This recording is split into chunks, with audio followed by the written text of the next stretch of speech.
Nah, saudara sekalian, itulah cikal bakal mengapa ada bakcang. Ya, bakcang ini ada yang kecil, ada yang lebih besar, dan ada yang bentuknya panjang seperti ini. Ya, Taja Ping An, saudara sekalian, salam damai. Di depan saya ada makanan yang namanya bakcang, dan juga ada telur yang diberdirikan. Khususnya bulan Juni, tanggalan internasional, atau orang Tionghoa bilang Zhongguo Nongli de Wu Ye Fen, Wu Ye Wu Hao, itu adalah satu perayaan yang disebut Peh Chun, atau dalam bahasa Mandarin disebut Tuan Ucie.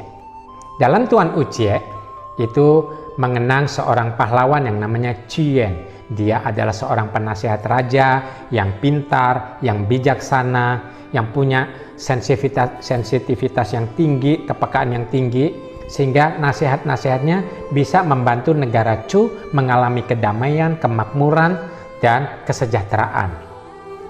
Setelah sekian lama negara Chu ini baik, satu kali negara Chu diserang oleh negara Qin. Ada terjadi peperangan yang hebat, kurang lebih tahun 270 sebelum Masehi. Nah, pada waktu peperangan yang hebat, negara Qin tiba-tiba gencatan senjata dan kasih tahu, "Hei Raja negara Chu, mari kita berunding, jangan lagi kita ribut dan berperang." Lalu penasihat raja sang jenderal Cien ini berkata, "Raja, kamu jangan pergi ke negara Qin." Kenapa? Karena ini adalah jebakan. Tapi saudara sekalian, orang-orang di samping raja yang lain yang tidak suka atau ingin mengganti posisi daripada Cien ini, mereka cenderung korupsi, cenderung iri hati, dan berbuat hal-hal yang semau mendapatkan keuntungan sendiri. Dan mereka nasihatkan kepada raja, kita pergi ke sana saja, kalau kita tidak ada perang, maka negara kita akan damai. Masuk akal sih. Setelah sampai di negara Qin, sang raja langsung ditangkap oleh raja negara Qin, lalu dijebloskan, disiksa 3 tahun kemudian, raja mangkat atau meninggal dunia. Digantikan kalau oleh anaknya menjadi raja, anak kedua menjadi perdana menteri. Waktu anaknya menjadi raja dan perdana menteri, penasihat raja ini, Cien ini akhirnya diusir dari istana. Ketika diusir dari istana, Cien ini sangat dekat dengan rakyat, mengasihi rakyat, membangun rakyat, mendamaikan rakyat, dan sebagainya. Singkat cerita, dia sangat dicintai oleh rakyat. Tetapi Cien ini melihat negara Chu makin lama makin terserang, makin lama makin tersudutkan, sehingga dia tuh ada rasa frustasi. Dia tahu cara terbaik bagaimana membuat Chu ini bisa menang, tapi dia tidak punya kesempatan. Akhirnya Cien ini pergi ke sungai namanya Miluo, lalu dia memeluk batu, menceburkan diri di sana dan mati di sana. Nah, waktu dia mati, rakyat bergegas mencari dia karena mereka mencintai Cien ini, pahlawan mereka. Akhirnya mereka pakai perahu mencari-cari mayat Cien ini, dan untuk mengusir binatang-binatang di sana, mereka pakai gendang keras supaya binatang takut dan tidak memakan jasad pahlawan mereka. Inilah cikal bakal lomba perahu naga di dunia. Lalu setelah dicari pakai perahu tidak dapat, mereka mulai frustasi, tapi mereka dapat akal. Bagaimana kalau kita kasih makan ikan-ikan dan ular yang ada di sungai, semua binatang di sungai, supaya mereka tidak makan orang kesayangan kita. Akhirnya mereka membungkus nasi lalu dibuang ke sungai sebanyak mungkin dengan harapan kalau binatang-binatang itu kenyang, maka jasad itu tetap utuh. Nah, saudara sekalian, itulah cikal bakal mengapa ada bakcang. Ya. Di dalam perayaan Tuan Ucie atau Peh Chun ada 4 tradisi. Yang pertama adalah Chongliang atau mandi siang. Jadi di antara jam 11 sampai jam 13 siang pada waktu bulan 5 tanggal 5 tanggalan Chinese itu diyakini bahwa pada waktu mandi siang itu akan membuat banyak penyakit di tubuh kita itu turun. Itu keyakinan, ya. Keyakinan di situ. Walaupun kita tidak percaya mistis dan sebagainya, tapi ini kan tradisi, ya. Kita percaya bahwa berkat kesembuhan datangnya daripada Tuhan dan kita pakai obat untuk menyembuhkan kita. Yang kedua adalah tradisi memberdirikan telur, ya. Jadi ada lomba untuk buat telur berdiri di bagian-bagian saudara-saudara kita di mana banyak orang Tionghoa, etnis Chinese atau China itu ada lomba-lomba telur ini. Di Sumatera ada, di Kalimantan ada, di Jawa juga ada. Ya, telur diberdirikan. Ini lihat ya, telur menghadap langit dan ini di bumi. Jadi ada sinergi langit dan bumi. Filosofi di baliknya adalah orang itu perlu berdiri di atas bumi tapi tetap menghadap kepada langit. Artinya orang hidup perlu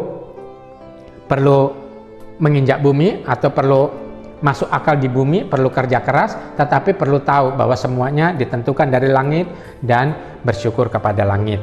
Kalau keyakinan saya itu dikatakan dari dia, oleh dia, dan untuk dia. Nah saudara, jadi ini adalah telur berdiri. Ya. Telur berdiri menurut penelitian lebih mudah diberdirikan, telur lebih mudah diberdirikan di antara jam 11 sampai jam 13 siang, di mana gaya gravitasi bumi sangat besar. Dan kepercayaannya di bulan Juni atau bulan 5 tanggalan Tiongkok, telur lebih mudah diberdirikan waktu siang. Ya, saya sendiri coba praktek ya saudara, dengan kehati-hatian maka murid-murid saya bisa memberdirikan telur, bukan hanya pada waktu siang. Tapi memang kemarin saya lihat yang diberdirikan siang lebih banyak daripada yang diberdirikan malam, lebih mudah. Nah saudara bisa praktek sendiri kebenarannya. Hal ketiga, pada waktu perayaan Tuan Uci adalah lomba perahu naga. Jadi ada perahu naga, tadi ceritanya sudah ada. Jadi lomba perahu naga ini bisa dilakukan di berbagai tempat di dunia. Yang paling terkenal di Hong Kong, di mana ada puluhan negara di dunia, orang Chinese overseas dari seluruh dunia itu datang ke Hong Kong untuk mengikuti lomba perahu naga. Kali ini bukan untuk mengenang jasa Chuyen, tetapi mereka melatih kekompakan, ya, kerjasama yang baik supaya bisa maju. Jadi kalau negara mau maju perlu kompak dari berbagai unsur, dari berbagai latar belakang etnis dan ras. Perlu kerjasama, perlu berjuang mencapai satu tujuan, baru bisa cepat diantar sampai tujuan. Itu filosofinya. Jadi kalau kita mencintai negara, seperti Tuan Uci adalah Hari Cinta Negara, maka kita perlu kerjasama, perlu kerja keras demi satu tujuan. Maka hal itu bisa lebih baik. Dan yang paling menarik adalah bakcang. Nah saudara, bakcang ini ada yang kecil, ada yang lebih besar, dan ada yang bentuknya panjang seperti ini, ya, panjang dan besar. Bisa makan 2 orang. Kalau orang suka makan 2 piring, ini cocok makan ini. Nah saudara, bakcang itu bagaimana cara membuatnya? Yang pertama tentu cari daun bambu. Daun bambu ini setelah dicuci dia perlu direbus. Bisa 10-30 menit. Setelah 10-30 menit daun bambu ini dimasukkan di air dingin lalu dilap supaya kumannya atau gatelnya itu tidak ada lagi. Ya. Jadi pakai daun bambu. Lalu isinya bakcang bisa seperti ini. Ada beras atau nasi, bisa juga terdiri dari ketan. Isinya ada daging, ada telur asin, ada jamur. Ada juga di Tiongkok pakai hongcao, itu buah yang merah, yang manis. Atau orang yang vegetarian itu suka pakai sayur. Dan ada banyak orang di Indonesia, Chinese Indonesia itu suka pakai gula putih, gula merah, disebut kicang. Ya, saudara, jadi mereka makan. Apapun isinya, ini namanya bakcang. Bakcang adalah istilah dari provinsi Fujian di negeri China atau istilah dialek Hokkien. Bahasa Mandarinnya disebut Zhongzhe. Ya, bahasa Mandarinnya disebut Zhongzhe. Nah, saudara sekalian, yang menarik yang saya ingin tawarkan di sini adalah, atau yang saya ingin katakan di sini adalah filosofi bakcang. Bagaimana filosofi bakcang? Perhatikan, bakcang itu ada 4 sudut. 1, 2, 3, dan 4. Lihat yang kecil, bakcang itu ada sudut 1, 2, 3, dan 4. Ada sudut. Jadi bakcang yang benar itu ada 4 sudutnya. Kenapa? Karena ada 4 filosofi di balik bakcang ini. Jadi orang ini perlu keseimbangan 4 sudut ini, baru orang ini bisa menjadi orang yang bahagia, orang yang berguna bagi keluarga, bagi diri sendiri, dan juga bagi bangsa dan tanah air. Ya, mari kita belajar sudut bakcang. Yang pertama disebut cecu. Cecu. Cecu artinya rasa cukup. Orang perlu punya rasa cukup. Kalau orang nggak punya rasa cukup, dia serakah. Kalau orang sudah serakah, Dia ingin mendapatkan apa saja, menghalalkan segala cara. Akhirnya banyak kejahatan dibuat. Kalau orang sudah serakah, dia suka mengorbankan waktu, akhirnya kurang istirahat dan dia gampang sakit. Kalau orang sudah serakah dan tidak punya rasa cukup, dia habiskan banyak waktu di luar, melupakan waktu untuk keluarga, atau membuat banyak uang, energi dipakai ya demi mendapatkan untung besar yang dia pikir, tapi akhirnya dia kehilangan waktu untuk keluarga dan uang keluarga ditinggalkan. Nah saudara, cecu atau rasa cukup itu penting.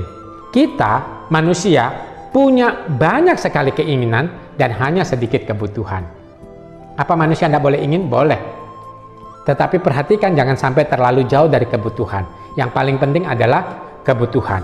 Nah, kita perlu bekerja sekeras mungkin, sepintar mungkin untuk mendapatkan berkat-berkat untuk kebutuhan kita. Tapi jangan sampai kita mengorbankan seperti yang kita tadi pikirkan. Yang kedua, ini adalah sudut kan'en. Kan'en itu adalah bersyukur, ya. Orang perlu punya rasa syukur. Kalau orang tidak punya rasa syukur, mulai muncul hal yang negatif, iri.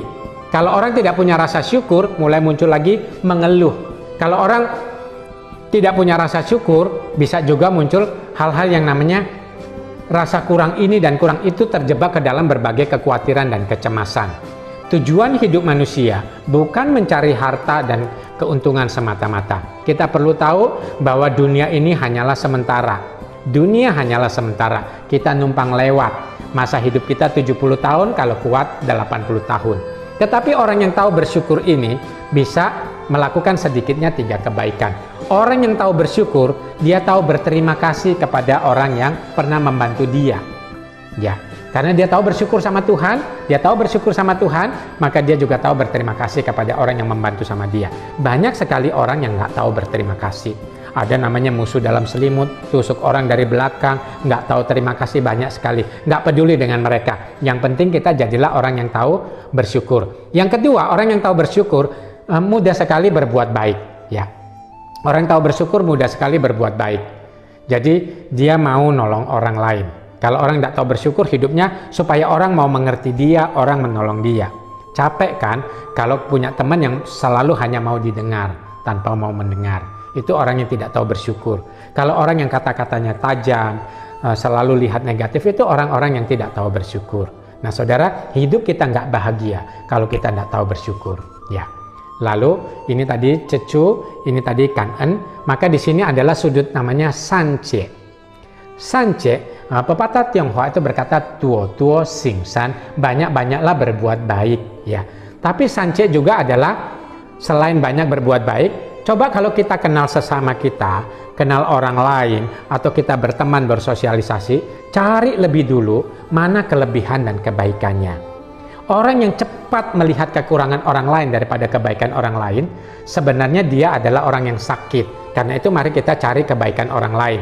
Nah saudara, Konghucu pernah berkata, San Ren Tong Xing Pi You Wo Shi, artinya kalau kita jalan bertiga bersama-sama, yang sebelah kiri dan sebelah kanan harus bisa menjadi guru saya. Harus kita bisa belajar daripada orang sebelah kiri dan kanan kita. Orang bijak itu tahu bahwa tidak ada orang yang tidak punya tempat di muka bumi ini. Karena itu dia punya harga setiap orang. Walaupun kita anggap dia rendah, tapi dia punya harga. Belajarlah apa yang baik daripada dia, supaya hidupmu, kualitas hidupmu semakin meningkat, kebahagiaanmu juga semakin meningkat. Yang terakhir adalah sudut paurung. Paurung artinya merangkul. Jadi ketika orang berbicara sama kamu, dia merasa sejahtera, merasa mengalami kelegaan, merasa bahwa dia punya teman atau sahabat. Itulah orang paurung. Jadilah orang yang paurung, yang jing uwe, yaitu orang yang selalu berusaha untuk menolong orang lain dengan tulus hati dan tanpa pamrih. Jadi kalau kita makan bakcang, jangan lupa bakcang ada 4 sudut. Cecu, ya, rasa cukup, kan'en, miliki rasa syukur, sancie, jadilah orang yang bisa melihat kebaikan orang lain dan belajar daripada orang lain, dan paurung, supaya kita bisa menjadi orang yang bisa menjadi sahabat bagi orang lain, yang bisa menolong dengan tulus dan tanpa pamrih. Selamat makan bakcang, selamat merayakan Pecun, selamat Tuan Ucie, Sihuan, Tajia atau Ping'an. Harap semua mengalami damai sejahtera. Mari kita makan bakcang. Zaijian.